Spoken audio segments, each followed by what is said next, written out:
Imaginez une société où les individus anormaux, les invalides, les infirmes ne sont pas admis. Vous êtes malade? Oust. Il vous manque une jambe? Oust. Le moindre petit bobo? Hop, hop, hop. Pire. On vous zigouille. Cruel, hein? Bienvenue chez les fourmis. Ces scènes d'horreur, ça existe chez les insectes sociaux. Pas très sympa, ces petites bestioles. Bah écoutez, quand on a une reine à protéger, bien sûr qu'on n'a pas droit à l'erreur. Le cas de Mimi la fourmi. Mimi, t'es pas nette, toi. Va falloir checker ça. Et tous les coups sont permis.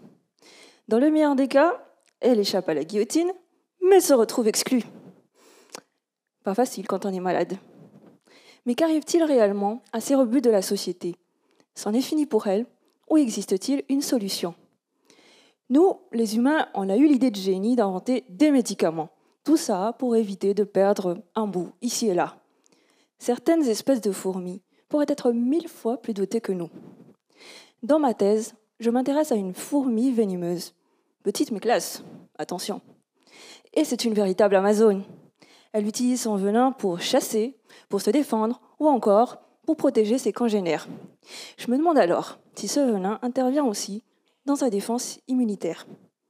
En gros, est-ce que son venin lui redonne du peps quand elle tombe malade? Vous savez, un peu comme la vitamine C quand on chope un gros rhume. Mais d'où vient ce venin? C'est un mélange de molécules appelées peptides, ayant chacun une fonction, une tâche assignée. Il est fabriqué par deux glandes et est stocké dans un réservoir relié au dard de la fourmi. Ce cocktail Molotov est recruté en cas de stress extrême, tel que le danger. Au laboratoire, je vais alors reproduire une infection sur des fourmis et je vais vérifier si ces peptides sont produits ailleurs pour être mobilisés dans les centrales de l'immunité. Ensuite, je vais vérifier et étudier leur stratégie pour déjouer les plans de M. Microbe. Est-ce qu'ils vont déclencher un signal d'alarme pour recruter des cellules plus compétentes et ainsi renforcer la ligne de défense?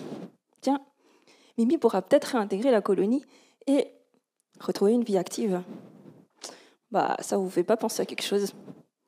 Ces petites fourmis, elles pourraient quand même bien mieux que nous gérer les crises sanitaires. Hein? Là, on fait moins les malins. Mais attendez, mon étude pourrait nous conduire vers la recherche, vers la découverte de nouveaux médicaments contre le cancer ou encore des bioinsecticides. Alors, merci qui? Merci les fourmis!